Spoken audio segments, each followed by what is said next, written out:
Good morning. So last weekend, if you remember, in our gospel reading, we were in the desert where Jesus was tempted. And he had to make a choice. Who to listen to? To God or to the devil? Now, the devil's offer was very tempting. If you worship me, I will give you all the kingdoms of the world. Very tempting. That's why we call it temptation. Now, Deacon Chris last weekend invited us to think of our desert moments this Lent, and invited us to invite God to our deserts, where we face temptations and challenges, those moments when we face a difficult choice, to ask God to help us and to guide us. And we all have those desert moments, don't we? When we face our own temptations in life. Who doesn't? All of us. Now today, we changed the location. We are no longer in the desert. Today we are on the mountain. And to be precise, the mountain of Transfiguration. So we move from the desert to the mountain. From the desert where Jesus was at his lowest, to the mountain where he is at his highest, surrounded by glory, surrounded by God. It is a mountaintop moment for him. Now this time, notice, Jesus is not alone. His disciples are with him. Peter, James, and John, his best friends. And God reveals to them Jesus' divinity. This is my son, my chosen son. Now, much can be said about this story. It's beautiful and there are a lot of messages there. But this morning I want to focus on one simple statement.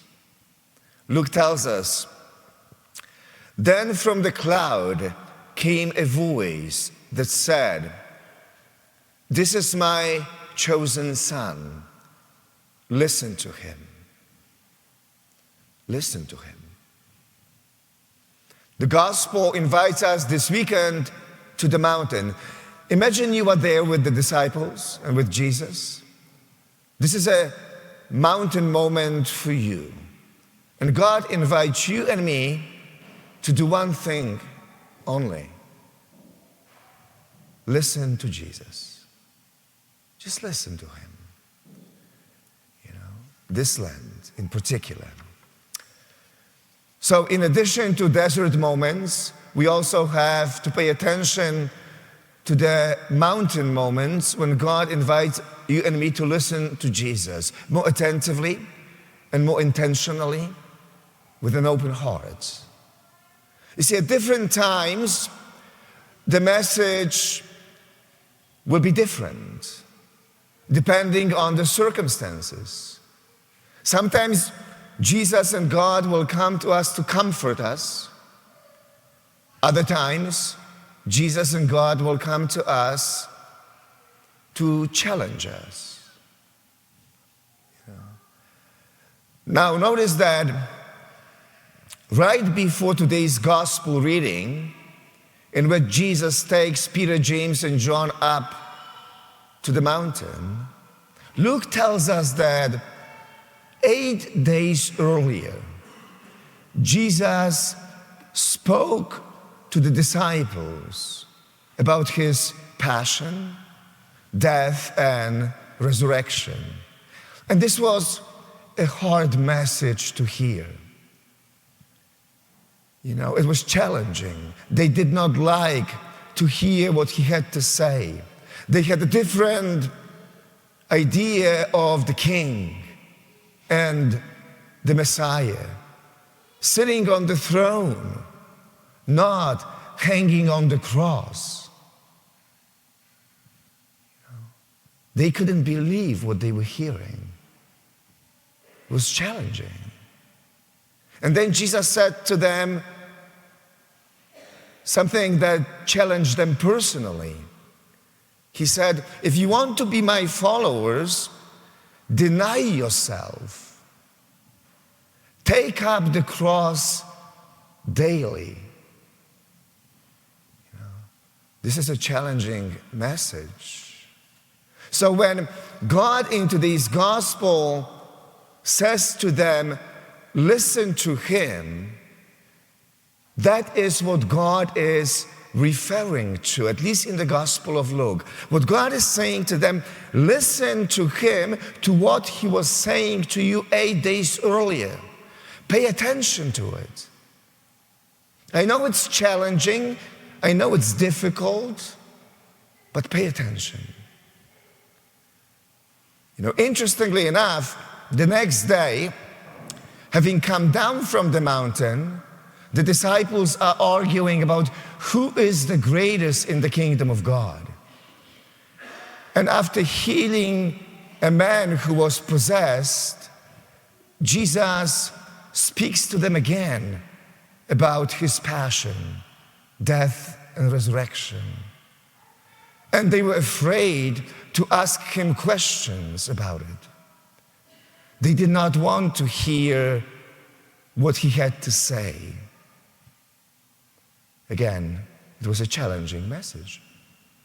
Now, it was Mark Twain who said, it ain't the parts of the Bible that I can't understand that bother me. It's the parts of the Bible that I do understand. That I do understand. Like when Jesus says, love one another. Be patient.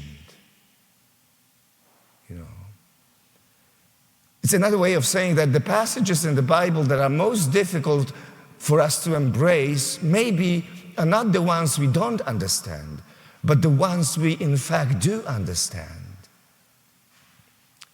You see, Jesus says it as it is. Clear, no beating around the bush. You see, I like to think about this as Jesus is having a difficult conversation with his disciples. This is what's going to happen. This is what you're supposed to do. Deny yourself, take up the cross. And God enters into that conversation and says, listen to him, pay attention. Jesus is honest and truthful. Ever so often in our own lives, we have those difficult conversations. When you got to talk about whatever it is with honesty and truthfulness.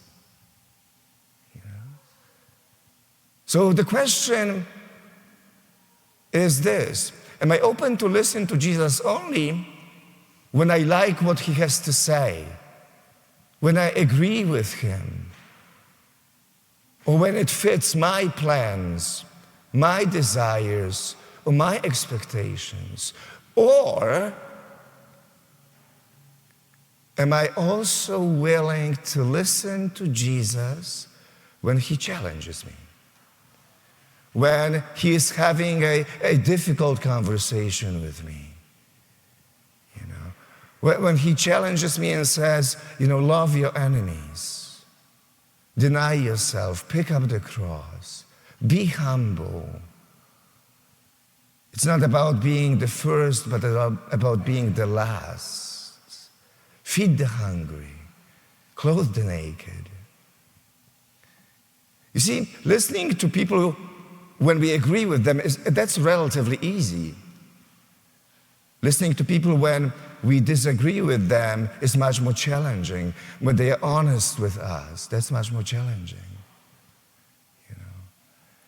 You know, if I listen only when I agree with someone or when I like what's being said, we call it what? Selective hearing. And I know I do it every so often. I think the same is true when it comes to God and to Jesus. I think that is what God is inviting his disciples to do in today's gospel. And that's what God is saying to us. Listen to Jesus not just when you agree with him, but most importantly, when you disagree with him. Allow yourself to be challenged by the gospel that he preached. Be willing to let go of your expectations. So in conclusion, let me finish with this simple question. Let me ask you this. When you disagree with God or Jesus, who do you think is right? Who do you think is right? You know the answer.